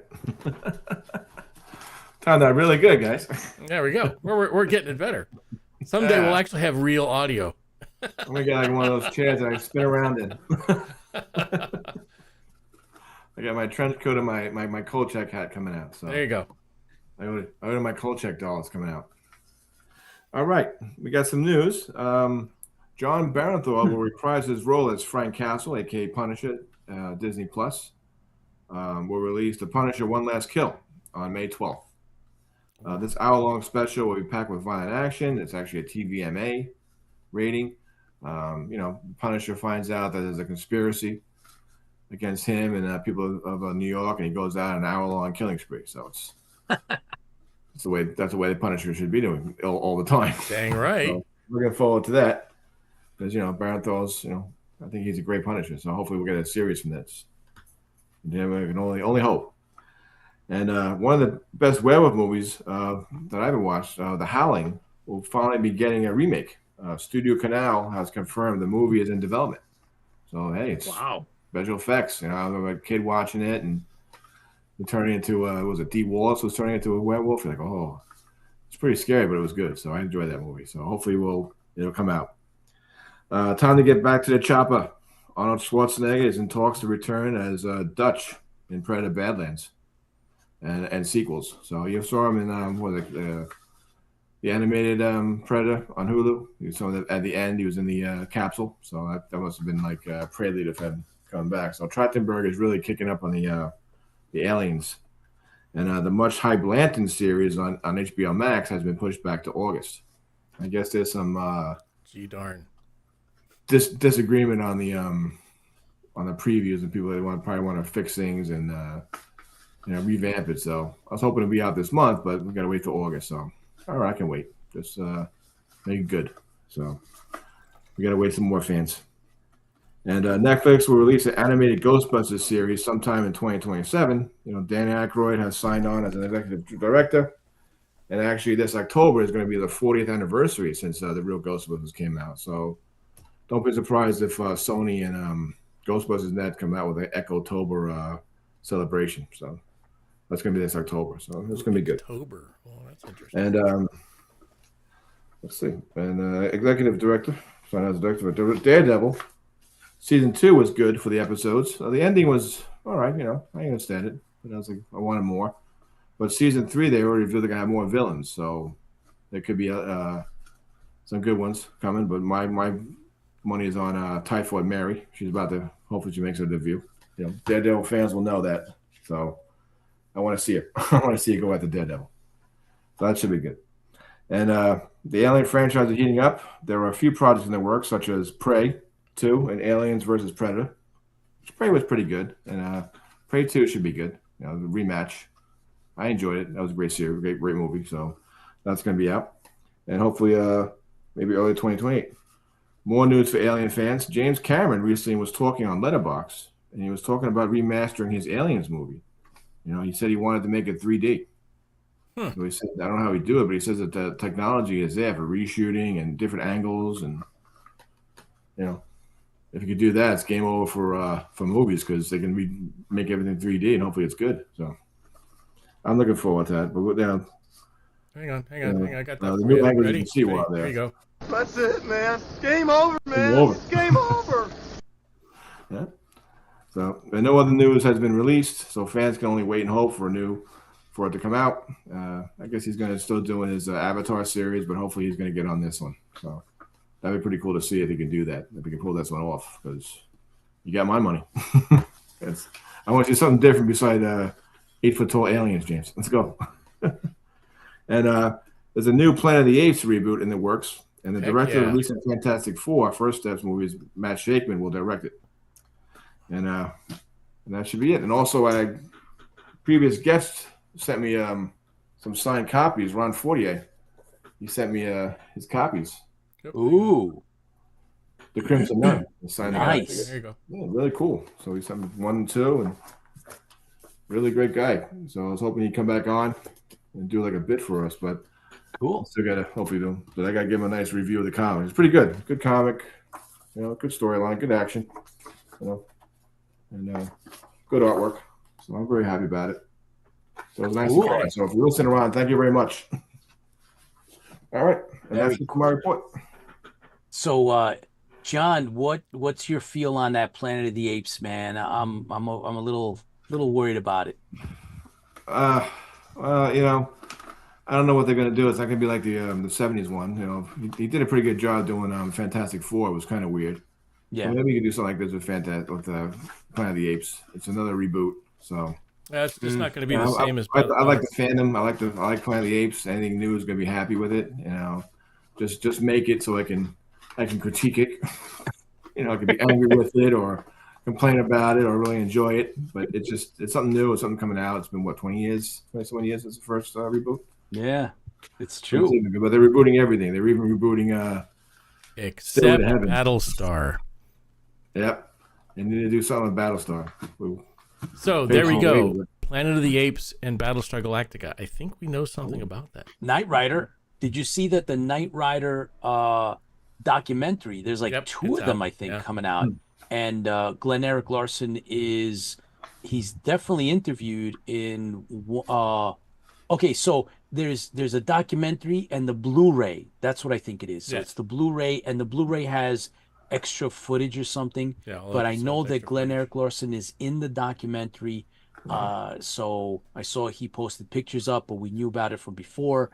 So that's coming out. I think so. That's there's talk. Very cool.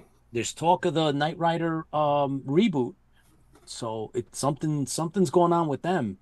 They supposedly have a script and they're working on that. So we'll see. Awesome. I'd like to see that. But yeah, so that looks interesting. As a matter of fact, Rob Baum, unofficial fact checker, said, heads up, don't know if you mentioned that convention in Chicago that's happening in July. Anna Alicia is scheduled to be among the stars. So she's in Battlestar Galactica and amongst other franchises. So no, I didn't get a chance to follow that up, Rob, but if you get any details or links, definitely send it over my way and we'll put it up. We'll share it. It'd be kind of cool. Be nice to see if any of our people can, get out there and get an autograph or sort of find out, what she's up to. Maybe ask her if she'll come on the show. We'd love to have her on the show. Oh yeah. Yeah. So we got some good guests coming on. Surely if coming up. So we get some of them on our show. So it's pretty cool. So absolutely. Dragon Lady's coming soon, right? Yes, I believe Dragon Lady is coming next week, the 14th. See, there you go, guys. So that's going to be big. That'll be really, really nice. It's the first time, like I said, where the planets aligned and we're able to have her come on. We've been trying to work this, schedules out for a long time. Since season 1, we've been trying, and it's just between professional commitments, our schedule and BFC schedule. We even tried to get multiple representatives to come on at the same time, and it just never ever clicked. And so it looks like it's happening, guys. Please stay tuned. Please come on and watch. It'd be great to have all of you on here live. But, John, we appreciate everybody that watches us in rerun too. So yes, yeah, I like my numbers. oh, absolutely. And our numbers are good, and we appreciate all of you. So thank you very much for, did you see the Factory Entertainment's coming out with some Knight Rider stuff too? Yeah, they are. Did you see that they're coming out? I don't know if it's sold out yet or not, but they had Miami a couple Vice. of spatial. Miami Vice. What? I haven't seen anything Miami Vice. There's Miami Vice coming out. There's coming stuff out. Yes, it's not out yet. Yeah. No. But are you going to get any? If it comes out, yeah. You are? Yeah. You gonna get? I think it's their shields or something. Oh, yeah. As a matter of fact, wow. They were auctioning off one of the characters. Not auctioning off the character. Wow, that's pretty cool. Listen, one of the detectives, not main cast, supporting cast, his shield was up for auction at I think it was Prop Masters. I noticed, but I think I sent you a link. Rich for me, that one. Yeah. Yeah, that's probably going to go Switek, tens of thousands. I believe yeah. Edward James Olmos is going to be at Dragon Con this year. Yep. A lot of Battlestar Galactica. A lot of Battlestar. 2004 will be there. They're working on that's going to be nice. I think so. Stargate's going to be there. Winona Orcast. So yeah. Yep. You're going to see a Brent Browder. Yeah. Oh yeah. The Knight Rider thing that they're giving that they're selling on there, it's from another company, but they're selling it through them. It's pretty pricey, but when you realize what it is, it's a 36-inch long kit. What? Yeah. Whoa. It's a 1/6 scale. That's big. It's freaking huge. Yeah, where are you gonna put that? You better have like a. I can't afford it. Number one, because I'm moving, but number two, wow, that's huge. Yeah. Oh yeah. We That means room for characters. Yeah. You got a life-size character. I just got a life-size kid, but hang on, it's in the garage. So let me ask you this, Tipsy John. You saw the unboxing, man. Did is there any chance that that Vulpa's coming to Shore Leave? Of course. I hope so. Why'd you say it like it's a whisper? You whispered, of course. But of course. But he might be along with, he'll have to be appearing along with, some other characters that are there. Oh, there's going to be a bunch of. Well, we have other Cylons that are coming. Yep. Yeah. That's right. That's right. That's Soldiers right. Of the one. Soldiers of the One, you guys, man. Yeah, it's gonna be great. Caprica's available on streaming now, I believe. Amazon Prime. If you got Prime, I think you can get Caprica and the new Battlestar Galactica. I think it's there too. But... The reimagined series on Paramount now, I think. Paramount? Yes. Okay, Paramount. Yep. So good stuff. Get a chance to watch it. Oh, absolutely. If you missed it, go watch it. I'm gunning for AJ Bucci's film. Yep. So that's the one, Phantom and Perceptor, which we discussed earlier when he came on. That's what I'm going to be watching this weekend. I am looking forward to that. Watching this weekend, you better get to work, sir. You're behind. Yeah, no kidding. I got a lot of How many stuff chapters have you done? How many episodes have you one done so far? complete chapter. Wow, is that all? Yeah, that's all. Not to mention I have to finish up my schoolwork too. Ah. So yeah, that's right. Yeah. I just finished what was it? I just finished up was that one?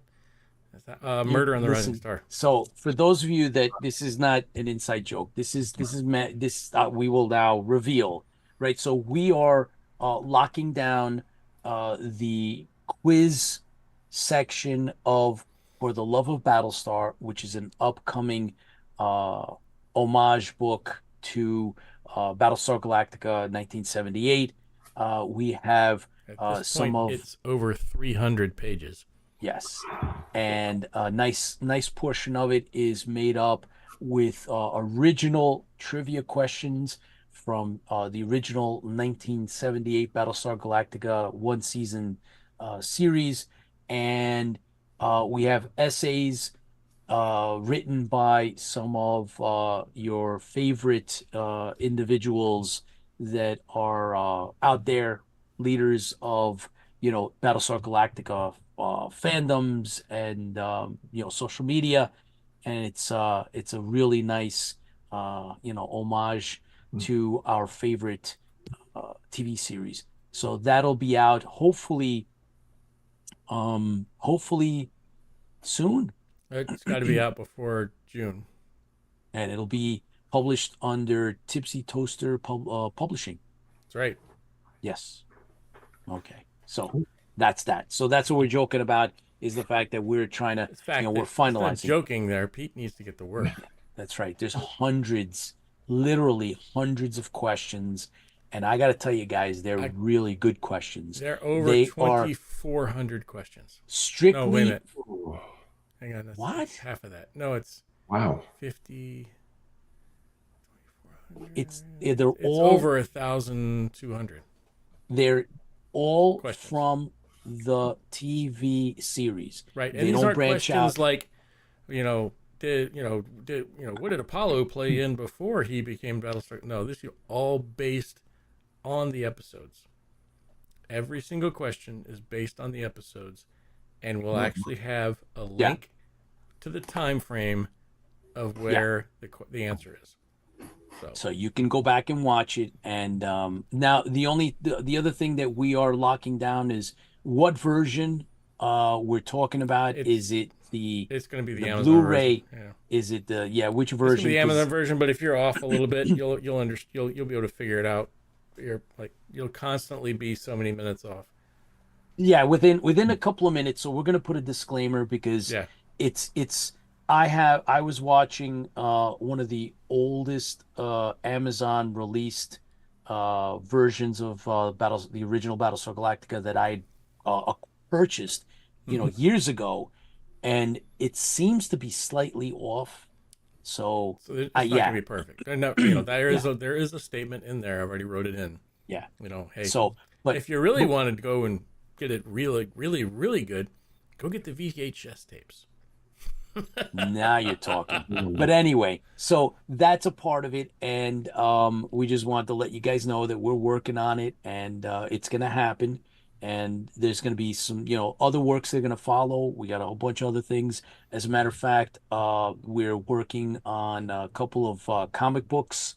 We're talking to the estate of an author and then an actual author that put together comic books. So that's probably going to be part of our publishing division. So that's later in the year. Right now, we are focusing a lot on, of course, Shore Leave, and that's like a big to do.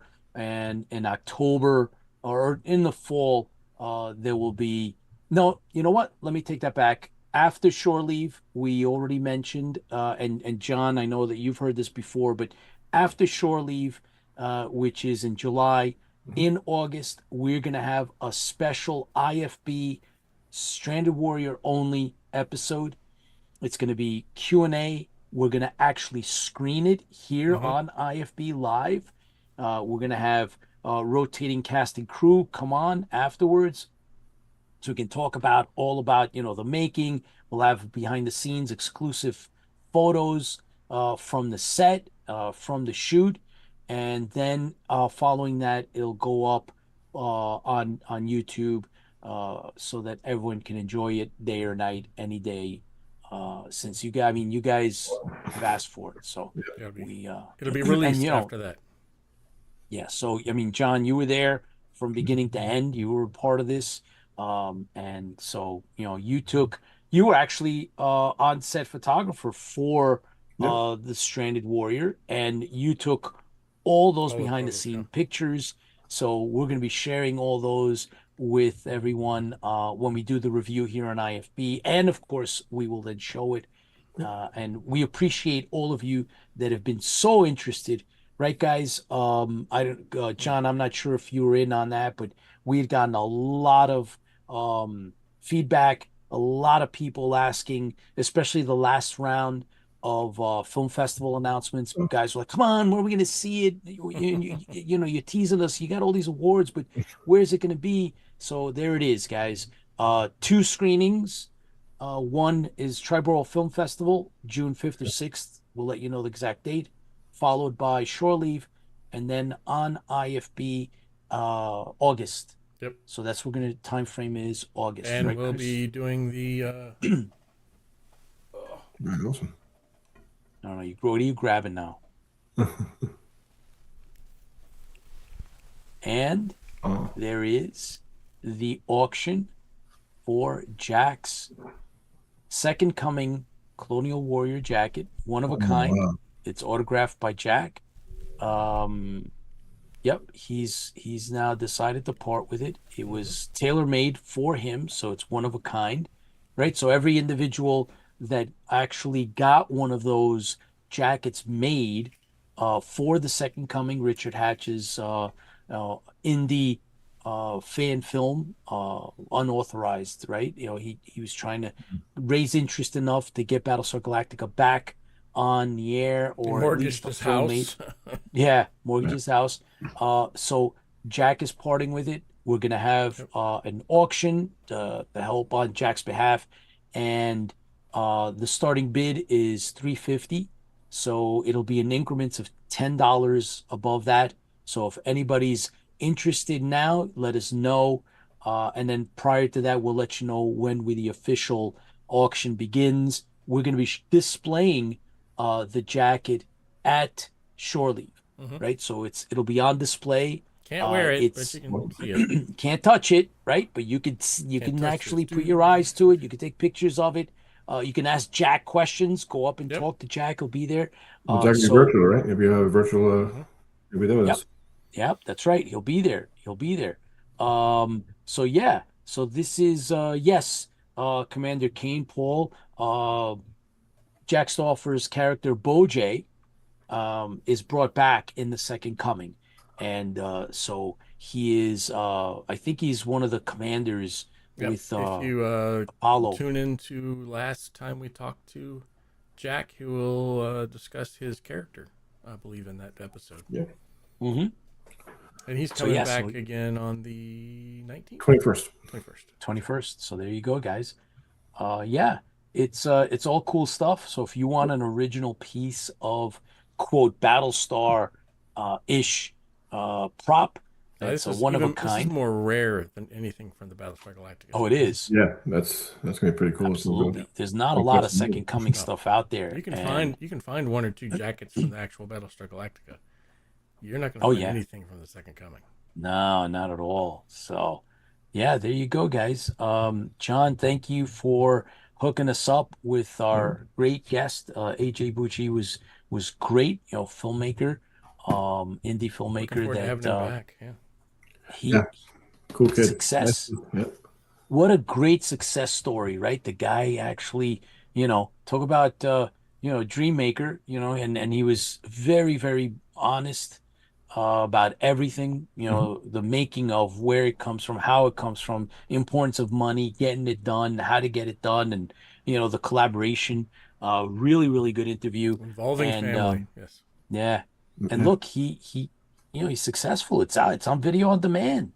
He feature film that's out there, right? He got past all the hurdles, the distribution hurdles, and actually got it out there. I mean, it's incredible. Not everybody gets it done. And it's right. A lot of dreamers out there, which is great. It's good to be a dreamer, and there's something to be said for those that actually can get it past the finish line. And he's one of them. So congratulations to them. John, again, thanks for getting him. Thanks for having him on. Tipsy. Pleasure to have him. It was cool he came on. Thank you. Yeah, absolutely. So don't forget, we're here every Thursday. Same bat channel, different bat date, same bat time. Yep. This is true. Same bat crazy people. And we will be here next Thursday. We hope to see you then. Do we know we got Dragon Lady on next Thursday? Dragon Lady. Battlestar Galactica fan club will be on next Thursday. So BFC. Don't want to miss that. And it's great to have you guys out there. It's great to have the fans involved, and evidently it's great to have a racetrack next door to me. I don't know if you guys can hear that, but man, we cannot. I can't hear it. That's good. That's good. I can't hear it. I have tuned the microphone down a little bit to get rid of the racetrack sound outside my apartment. But anyways, thank you for joining us. We look forward to seeing you next Thursday. And until then, don't forget that fans feel the fleet. Fans do feel the fleet. Fans feel the fleet, buddy. Take care, everybody. Stay safe. See you next week.